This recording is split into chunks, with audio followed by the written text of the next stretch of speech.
Aplastic anaemia কি কারণে হয় এবং অ্যাপ্লাস্টিক অ্যানিমিয়া হলে কি লক্ষণ প্রকাশ পায় সেই সমস্ত বিষয়ে আজকের ব্লগে আমি বিস্তারিতভাবে আলোচনা করব। আপনি এই বিষয়ে জানতে ইন্টারেস্টেড হলে ব্লগটি শেষ পর্যন্ত দেখতে থাকুন।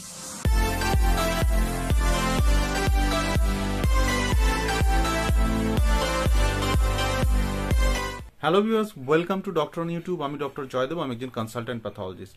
আমার এই চ্যানেলে আমি সবসময় চেষ্টা করি আপনাদের স্বাস্থ্য সংক্রান্ত বিভিন্ন সমস্যা নিয়ে অতি সহজে এক্সপ্লেন করা। আজকে যে বিষয়ে আমি কথা বলবো সেটি হলো অ্যাপ্লাস্টিক অ্যানিমিয়া। কিন্তু আজকের ব্লগে আসার আগে জাস্ট একটা রিমাইন্ডার দিতে চাই, আমি যে নতুন ট্রাভেল ব্লগটি শুরু করেছি, যে ব্লগে আমি আমার বিভিন্ন ট্রিপের এক্সপিরিয়েন্স আপনাদের সাথে শেয়ার করি, সেই ব্লগটি আপনি ইউটিউবে সার্চ করে পেয়ে যাবেন। সেটি হলো আনলিশড উইংস, অর্থাৎ ইউটিউবে আপনি যদি সার্চ করেন UNLEASHEDWINGS, তাহলে আপনি আমার ট্রাভেল ব্লগটি পেয়ে যাবেন। আপনি ব্লগটি দেখতে পারেন এবং ব্লগটি ভালো লাগলে অবশ্যই কিন্তু সাবস্ক্রাইব করবেন। তো চলুন আজকের বিষয়ে আসা যাক। আজকের বিষয় হলো অ্যাপ্লাস্টিক অ্যানিমিয়া, অর্থাৎ অ্যাপ্লাস্টিক অ্যানিমিয়া কি। অ্যাপ্লাস্টিক অ্যানিমিয়া কি জানার আগে আমাদের একটু জেনে নিতে হবে যে নর্মাল আমাদের হিমাটোপোয়েসিস, অর্থাৎ আমাদের শরীরে যে রক্ত যে উৎপন্ন হয় সেটি কোথায় হয়, কিভাবে হয়। সাধারণত গর্ভাবস্থায়, ভ্রূণ অবস্থায় শরীরে কিন্তু এই রক্তের যে কণিকাগুলি আছে, অর্থাৎ লোহিত রক্তকণিকা, শ্বেত রক্তকণিকা এবং অনুচক্রিকা, এগুলি কিন্তু বিভিন্ন অর্গানেই উৎপন্ন হতো। যেমন লিভার থেকে উৎপন্ন হতো, কিছু সময় স্প্লিন থেকে উৎপন্ন হয়, এবং পরবর্তীকালে এই যে বিভিন্ন রকম রক্তকণিকার যে উৎপন্ন হওয়ার পদ্ধতি সেটি কিন্তু শিফট হয়ে বোন ম্যারোতে চলে আসে।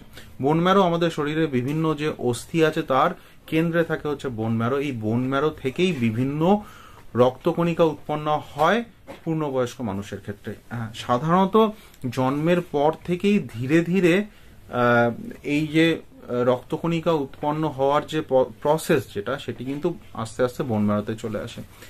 এবং একজন অ্যাডাল্ট হিউম্যানের ক্ষেত্রে কিন্তু সাধারণত শরীরের বিভিন্ন দীর্ঘাস্থি যেগুলো আছে, যেমন হিউমেরাস, ফিমার, এগুলির মধ্যে, অথবা আমাদের যে সেন্ট্রাল অ্যাক্সিয়াল স্কেলিটন, অর্থাৎ আমাদের মেরুদণ্ড, আমাদের যে রিবসের মধ্যে, অথবা ইলিয়াক ক্রেস্ট, এই সমস্ত রিজিয়নে যে ফ্ল্যাট বোনগুলি থাকে তার মধ্যে কিন্তু মেইনলি এই বোন ম্যারো থাকে, এবং এই বোন ম্যারো থেকেই বিভিন্ন রক্তকণিকা উৎপন্ন হয়। এই যে পদ্ধতি তাকে বলা হয় হেমাটোপোয়েসিস। সুতরাং একজন অ্যাডাল্ট হিউম্যানের ক্ষেত্রে কিন্তু রক্তকণিকা উৎপন্ন হওয়ার প্রধান স্থান হলো বোন ম্যারো। নর্মালি এটি উৎপন্ন হয়, কিন্তু অ্যাপ্লাস্টিক অ্যানিমিয়া হলো এমন একটি কন্ডিশন যে ক্ষেত্রে যে সমস্ত সেল থেকে, যে সমস্ত প্রিমিটিভ সেলস থেকে, যাদের বলা হয় স্টেম সেলস, যে সমস্ত স্টেম সেলস থেকে এই রক্তকণিকাগুলি উৎপন্ন হয়, সেই সমস্ত স্টেম সেলের ঘাটতি হয়, অর্থাৎ তাদের নাম্বার কমে আসে। এই যে নাম্বার কমে আসা, তার ফলে কি হয় যে পেরিফেরাল ব্লাডে, অর্থাৎ রক্ত যে বিভিন্ন অর্গানের মধ্যে আছে তার মধ্যে কিন্তু ধীরে ধীরে রক্তকণিকাগুলি কমতে থাকে, এবং তার ফলে একদিকে যেমন অ্যানিমিয়া হতে পারে, তার সাথে লিউকোপিনিয়া, অর্থাৎ ডাব্লিউবিসির কাউন্টও কমে যেতে পারে, এবং প্লেটলেটের ঘাটতিও ঘটতে পারে। একসাথেই যদি এই তিনটি কন্ডিশন থাকে তখন তাকে বলা হয় প্যানসাইটোপিনিয়া, অর্থাৎ আরবিসি, ডাব্লিউবিসি এবং প্লেটলেট তিনটি কম।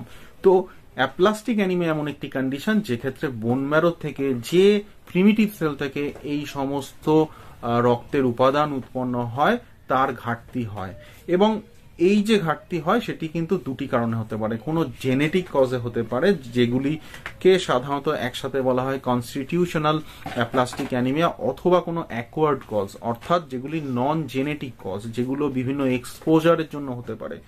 আজকের ব্লগে মেইনলি আমি ফোকাস করব এই যে বিভিন্ন কেমিক্যালস বা বিভিন্ন ড্রাগস যেগুলির কারণে এই অ্যাপ্লাস্টিক অ্যানিমিয়া হতে পারে, সেগুলির বিষয়ে কথা বলবো, এবং ব্লগটি দেখতে থাকুন শেষ অবধি। শেষে আমি গিয়ে আলোচনা করব যে কি সাইন সিমটম বা লক্ষণ প্রকাশ পায়।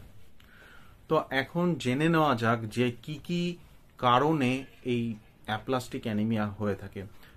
জেনেটিক কজ ছাড়া আর যে সমস্ত কারণে অ্যাপ্লাস্টিক অ্যানিমিয়া হয় তার মধ্যে প্রধান যে ফ্যাক্টরটি সেটি হলো রেডিয়েশন। রেডিয়েশন এক্সপোজারের জন্য কিন্তু অ্যাপ্লাস্টিক অ্যানিমিয়া হতে পারে, অর্থাৎ বোন ম্যারোতে যে স্টেম সেলসগুলি আছে সেগুলি কিন্তু নষ্ট হয়ে যেতে পারে, এবং এই রেডিয়েশন সাধারণত ক্যান্সারের থেরাপি হিসাবে দেওয়া যেতে পারে, বা যদি কারোর ক্ষেত্রে কোনো অ্যাক্সিডেন্টাল এক্সপোজার হয়, সেক্ষেত্রেও হতে পারে। এবং হাই ডোজ রেডিয়েশনের ফলে কিন্তু বোন ম্যারো থেকে এই যে বিভিন্ন রকম স্টেম সেলস আছে সেগুলি কিন্তু নষ্ট হয়ে যেতে পারে, তার ফলে অ্যাপ্লাস্টিক অ্যানিমিয়া ডেভেলপ করতে পারে। সেকেন্ড যে কজটি, যে কারণে অ্যাপ্লাস্টিক অ্যানিমিয়া ডেভেলপ করতে পারে, সেটা হলো বিভিন্ন রকম কেমোথেরাপি। আমরা জানি যে ক্যান্সারের ক্ষেত্রে কেমোথেরাপি দিয়ে যে ক্যান্সার সেলগুলি আছে সেগুলিকে ডিস্ট্রয় করা হয় এবং তার ফলে কিন্তু একজন মানুষ সুস্থ থাকতে পারেন। কিন্তু এই ক্যান্সারের যে থেরাপি, তার জন্য কিন্তু বোন ম্যারোর যে স্টেম সেলস, যে প্রিমিটিভ সেলস, সেগুলিও কিন্তু ক্ষতিগ্রস্ত হতে পারে, তার ফলেও কিন্তু অ্যাপ্লাস্টিক অ্যানিমিয়া ডেভেলপ করতে পারে। থার্ড হচ্ছে কোনো কেমিক্যাল এক্সপোজারের জন্য হতে পারে। যে সমস্ত কেমিক্যালের এক্সপোজারে অ্যাপ্লাস্টিক অ্যানিমিয়া ডেভেলপ করতে পারে তার মধ্যে প্রধান একটি কেমিক্যাল কিন্তু হলো বেনজিন। বিভিন্ন ইন্ডাস্ট্রিতে বেনজিন এর আগে অনেক বেশি পরিমাণে হয়তো ইউজ হতো, এখন কিন্তু ধীরে ধীরে বেনজিন ইউজ করার প্রবণতা কমে আসছে, এটির থেকেও অ্যাপ্লাস্টিক অ্যানিমিয়া ডেভেলপ করতে পারে। এরপরে হলো বিভিন্ন রকম হেপাটাইটিসের ক্ষেত্রে সাধারণত দেখা গেছে যে নন এ, নন বি, নন সি, অর্থাৎ হেপাটাইটিস এ, বি, সি ছাড়া এরকম কোনো অজানা ভাইরাসে যদি হেপাটাইটিস ডেভেলপ করে, তারপরে বিভিন্ন স্টাডিতে উঠে এসেছে যে তারপরে কিন্তু অ্যাপ্লাস্টিক অ্যানিমিয়া ডেভেলপ করেছে। এই হেপাটাইটিস ছাড়া কিছু ভাইরাস আছে, যেমন হচ্ছে এপস্টেন বার ভাইরাস, সাইটোমেগালো ভাইরাস, এবং আরেকটি খুব গুরুত্বপূর্ণ ভাইরাস হলো পারভো বি-19। এই পারভো বি-19 আবার খুব স্পেসিফিক্যালি কিন্তু রেড সেল অ্যাপ্লাসিয়া করে, অর্থাৎ পারভো বি-19 যখন ইনফেকশন হয় তারপরে ডাব্লিউবিসি বা প্লেটলেটের নাম্বারে সেইভাবে খুব একটা সিগনিফিক্যান্ট ঘাটতি হয় না, কিন্তু তারপরে কিন্তু আরবিসির প্রোডাকশনের ঘাটতি হতে পারে। তো এরকম বিভিন্ন ইনফেকশনের জন্য হতে পারে। এরপরে রিউমাটয়েড আর্থরাইটিস নামে একটি কন্ডিশন আছে, তার বিভিন্ন ট্রিটমেন্টের জন্য দীর্ঘদিন ধরে ট্রিটমেন্ট হওয়ার ফলে কিন্তু তার থেকে aplasia, bone marrow aplastic anaemia এই ধরনের কন্ডিশন ডেভেলপ করতে পারে।